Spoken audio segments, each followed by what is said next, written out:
ये भट्टी साहब ये फरमाइएगा कि जिस तरह हमाद अजहर साहब ने जो इनके वुज़रा हैं, कल उन्होंने बयान दिया है, तो जो पाकिस्तान की खवातीन है उनके ऊपर क्या गुजरी होगी, जो सर्दियां भी हैं, वो कहते हैं जी 3 दफा सिर्फ गैस मिलेगी पूरे दिन में। देखिए, हमाद अजहर साहब इकोनॉमिस्ट नहीं है जी, वो वाहिद ऐसे एक लेस देन 50 एक ऐसे बच्चे जो मियां अजहर साहब हमारे दोस्त हैं, तो उनके फर्जंद हैं, और वो उन्होंने लाशा की डिग्री ले रखी है। उनसे तो अपनी शुगर मिल, पत्तों की शुगर मिल जो है वो नहीं काबू आ सकी उनसे, और वो उनको बेचनी पड़ गई लॉसेस पे, और अब जाके वो ठीक हुई है। तो माद अजहर साहब अपनी पूरी इंडस्ट्री जब वो अपनी वालिद की सरपरस्ती में चला रहे थे, तब वो उसको प्रॉफिटेबिलिटी में नहीं लेके जा सकते थे, तो वो पाकिस्तान को कैसे। अब देखें कि उनके पास वो एक ऐसे खान साहब एक लफ्ज बोलते थे, रेलू कट्टा, तो वो जी, एक ऐसे वजीर है जहां पे वजारत खाली होती है, वो कलमदान उनको दे दिया जाता है, उनके पास कोई हिस्ट्री कुछ नहीं होता। आप मुझे ये बताएं कि 3 घंटे के लिए अगर वो गैस देंगे, तो आप मुझे ये बताएं कि पहले वो घंटे कौन डिसाइड करेगा। क्या पाकिस्तान में सुबह 6 से 7 का 1 घंटा होगा नाश्ते का, या 9 से 11 होगा, या 9 से 10 होगा, 11 से 12 होगा। तो इतनी वो स्टूपिड चीजें मीडिया पे आके ऐसे बयान दे देते हैं। वो सीधी तरह बताएं कि भाई गैस नहीं है, हम नहीं दे पाएंगे। अब देखें, जब वो ऐसे बयान देते हैं, उन्हीं के कारोबारी लोग जो हैं पीटीआई के, उन्हीं के वो जो है वो सिलेंडर्स की दुकानें हैं, वही जो है वो सिलेंडर्स बेचते हैं। सिलेंडर्स बेचने वाले उसी वक्त उनकी प्राइस, यानी कोई बाहर का बंदा महंगाई नहीं कर रहा, इनके जी, बयानात महंगाई कर रहे हैं, क्योंकि इनके पास विजन भी नहीं है और इनके पास कोई मिशन भी नहीं है। इसी वजह से कोई बाहर का बंदा, कोई दुनिया की कोई ताकत पाकिस्तान में महंगाई नहीं कर रही। सिर्फ पाकिस्तान में जो 17% से ज्यादा महंगाई हो चुकी है, वो इनके बयानात की वजह से और इन एफिशिएंसी की वजह से है। और ये पॉसिबल नहीं है कि आप दिन में 3 दफा इसको, ये कोई लोड शेडिंग ये नहीं है कि बिजली 3 दफा आएगी 3 दफा जाएगी। तो मुझे तो बड़ा खौफ आता है ये चीजें सुन के। और सर जो इनको एक, इमरान नियाजी साहब, भट्टी साहब, ये इमरान नियाजी साहब भी ये फरमाते हैं कि पेट्रोल जो है वो हिंदुस्तान से जो हिंदुस्तान में ज्यादा महंगा है पाकिस्तान से, और जो ब्रूने मुल्क की मिसालें देते हैं, तो सर वो कहते हैं मुझसे ज्यादा मगरबी दुनिया को जानता नहीं है कोई। तो आप उनके इस बयानात को किस नजर से देखते हैं सर? ओवरसीज में तो जो देखिए रहते हैं लोग, वो तो सर बड़े अच्छी उस्मान सैलरी है उनकी।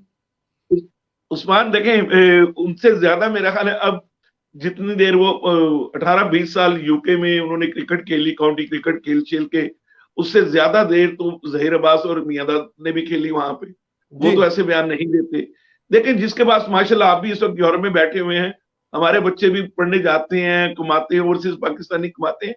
कोई आप क्योंकि देखिए, जब आपके पास कोई काम नहीं है ना, तो आप मदीना के स्टेट को ले आते हैं, एक वो जो है ना इस्लामिक वोट को इंटैक्ट रखने के लिए।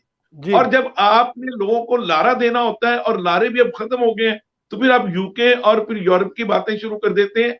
तो भाई मसला यह है कि मैं अगर इस वक्त अगर मैं पेट्रोल ले रहा हूं 148 या 150 रुपए का, तो जी, मैं जो कमा रहा हूं इस वक्त, क्या मेरी इनकम इंडिया के जो रुपीज डेप्रिसिएशन या जो उसकी वैल्यू है, क्या उसके बराबर है? हमारे पर कैपिटा इनकम जो है, क्या इंडिया से बड़ी है, यूके से बड़ी है, सब कॉन्टिनेंट से किसी भी मुल्क से बड़ी है?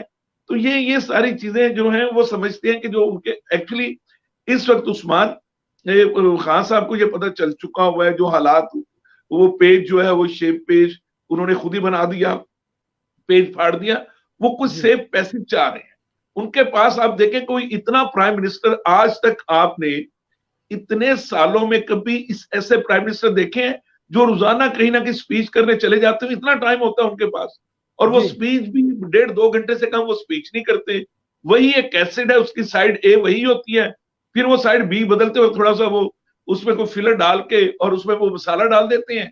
तो उनको कोई तबाही नहीं है। खान बस अब हम ये है कि हमारे ऊपर जो अल्लाह ताला ने हमारा इम्तहान लिया है, मैं अब तो अजाब नहीं कह सकता, क्योंकि हमें चले, अफसोस होता है। शुक्र है भट्टी साहब, लेकिन हमें आपके मुंह से अफसोस भी होता है कि ये उनके निकला है नाम के साथ, कि खान जी। उस्मान 1 मिनट मेरे, क्या हमारे प्राइम मिनिस्टर जो मौजूदा प्राइम मिनिस्टर है, क्या हमारे यहाँ कोई ऐसा सिस्टम बनेगा कि ऐसे प्राइम मिनिस्टर का नाम हिस्ट्री से खत्म कर दिया जाए और सारी जिंदगी पाकिस्तान की किसी बुक पे ना पढ़ाया जाए कि एक ऐसा कप्तान नुमा वजीर आजम आया था जो सिर्फ और सिर्फ ड्रीमिंग में रहता था। देखिए उन्होंने 2-3 दिन पहले भी स्पीच की, उन्होंने कहा जी कि ड्रीमिंग से ही सब कुछ होता है, और भाई प्रैक्टिकल लाइफ से होता है। ड्रीम्स करना अच्छी चीज है, ठीक है, ड्रीम हॉरेबल भी होते हैं, ड्रीम्स में मॉन्स्टर्स भी होते हैं। तो आप किन चक्करों में पड़ गए हो? आप अवाम को, उनके अपने ही वजीर सो रहे होते हैं उनकी स्पीचेस सुन के, जब हमसे प्राइवेटली मिलते हैं किसी शादी ब्याह पे, आपको पता है पिछले दिनों मेरी कितनी मुलाकातें हुई है, मेरी कल भी मुलाकात हुई है, तो वो कहते हैं भट्टी साहब आप बताएं कि हमारा क्या बनेगा। अब वजीर अगर हम जैसे बंदों से पूछना शुरू कर देंगे कि भट्टी साहब फाइनेंशियल एक्सपर्ट है, बताएं हमारा क्या बनेगा, तो फिर आप सोचें कि इस गवर्नमेंट का क्या हाल है। बिल्कुल ऐसी है जी, बिल्कुल आपने दुरुस्त